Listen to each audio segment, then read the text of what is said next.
Hey everybody and welcome to a new One Piece video, the climax of the Kuma flashback. I thought I was prepared, but I wasn't. Where do we even begin with this episode, man? It's overwhelming brilliance. There's no beyond this. You can't tell me you can push my emotions beyond this extent with One Piece. When this chapter first dropped, I immediately thought of one director, mainly because even these pages and the manga resemble his directorial approach, and I also imagined a specific artist involved. I can't believe it actually happened. Yasunori Koyama helmed the direction, while Mori and his students helmed the animation. The perfect combination gave us, in my opinion, the single best episode in the arc so far, and one of the best in the series in general. Let's dive deep into it and break it down. I've already talked about how silhouettes, colors, and symbolic imagery define Koyama's style, but he really takes it to another level here with his creativity implementing it. Almost each cut has the appropriate color palette, appropriate soundtrack, and so on. While the second half is the highlight, the first half of the episode was very nice as well. Great use of lighting, great transition ideas like the bounty poster being the tool. I love how it starts silently with Kuma and Bonnie doing the Nika dance with the negative space surrounding it, giving it the spotlight as the main theme of the episode. Incredible soundtrack choices right off the start. We finally get the Saboti and thriller bark incidents through Kuma's point of view, and I really like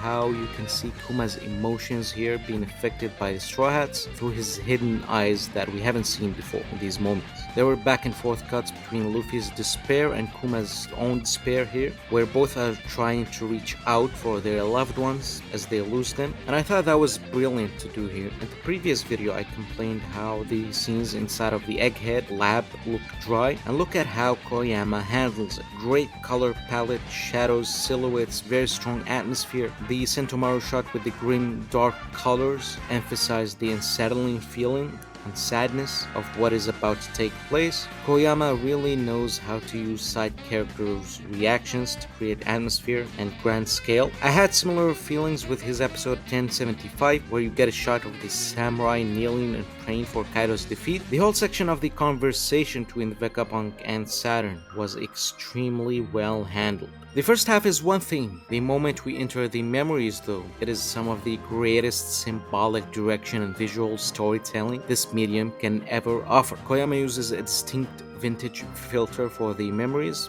I was a bit skeptical about this decision for the whole memories, but seeing it how it unfolds, I understand it's a good thing. In the memories we see from the moment Kuma is born, his parents are torn apart from him. The suffering is gradually added by Koyama. The same hand reaching for his parents, a chain is added to it. The bruises on this same hand serve as a transition to him walking on the chain line that was drawn for him to walk on alone. A path chosen for him, a life he can't control. The atmosphere here is hell itself, with this grim red and Kuma walking as a dark silhouette. Just like Koyama knows how to nail emotional sad moments, I've expressed before how he nails horror elements just as good, as seen before in the way he depicted the suffering of Wano in episode 1075 or Oren's suffering in the flashback. There's a lot of effective ways Koyama uses with hands in particular. For example, the hands shredding the image of Kuma's mother, or Jinny's hand spinning around the memory bubble symbolizing the literal watch hand as time is running out along with her life and her hand starts fading away. I also liked how much bright dots Koyama uses in the episode through effects, or even the disease on Jinny's body. Koyama uses such a thing to make them almost look like shiny particles that gives a majestic feeling to his episodes. In Wano he used the flower petals,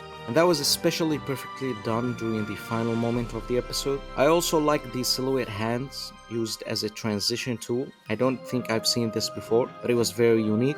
The black with white outlines is used perfectly to convey Kuma's reality of a nightmare. Koyama used this earlier in the glimpse of Kuma flashback when he was assisting other directors in Egghead Part 1. The pain Kuma took is formed in a physical way through his ability, symbolizing the actual weight of the burden of the pain he endured, transitioning to black and white as he fades into absolutely magnificent stuff here, man. And the soundtrack isn't friendly with it either. The music notes here turn more serious, giving a sense of horror even. I've never seen an anime moment conveying pain this close to me, the viewer, and the voice actors absolutely crushed it here. In the final moment, young Kuma, Ginny, and Bonnie are running together, almost like kids playing, and Bonnie goes ahead of the two, symbolizing her future. There's too much brilliance in this episode, I can't bore. After the run, the soundtrack takes it up a notch, and we get a smooth transition to Vegapunk silhouetted with negative space.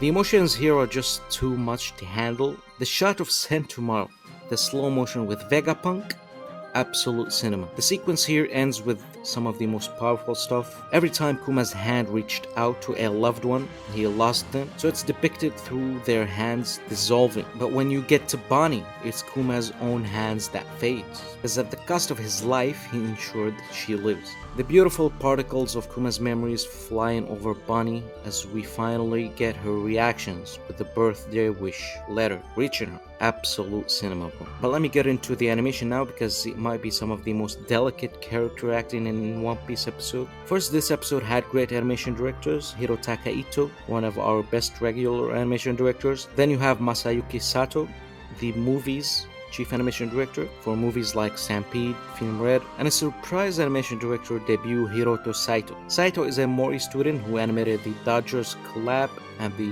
Stargun recently. It's amazing to see that after Kashi Waguma worked as an animation director for the first time, some Mori students seem to be working towards that as well. I'm assuming he supervised the bounty sections early in the episode, but his output could be much bigger than that. Now let's get into the key animation. I'll start with the run itself. We get phenomenal background animation of the run. Even the posture of Kuma as he runs is nailed more than perfectly. Like when his body is towards a low position in his low point in life, before he raises his body with Bonnie giving him hope.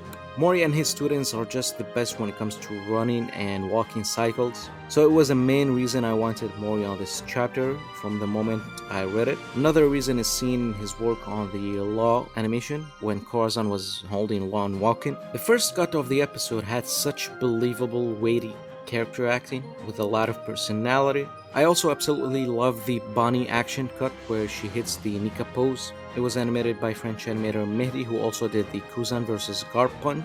It's crazy how much he seems to have improved since then. I thought for a moment that Yuki Hayashi himself popped up here. The cut is so energetic, the background animation, the key poses, smears, effects were all absolutely phenomenal. The black and white cuts also left a very strong impression on me. Very intense facial expressions and great sense of weight. I also love the effects when Kuma extended his hand and it was used as a transition. The Bonnie cry was incredible with very believable character acting both for the distant cut and the close-up itself. After seeing Yuki Hayashi's cut on the Bonnie tears in 1128, I was worried this wouldn't be good, but it was absolutely phenomenal as well. Overall, Mori and his students will continue to carry modern One Piece animation. Thanks a lot for watching, I hope you enjoyed the video. Next week looks absolutely ridiculous. We see some shots that resemble Shinosuke Tanaka's work on 1128 with Saturn's appearance, the tilted backgrounds, and Ota Ohira-like animation. So I'm very interested in the next episode. I hope you enjoyed this. Don't forget to like and subscribe. See you next time.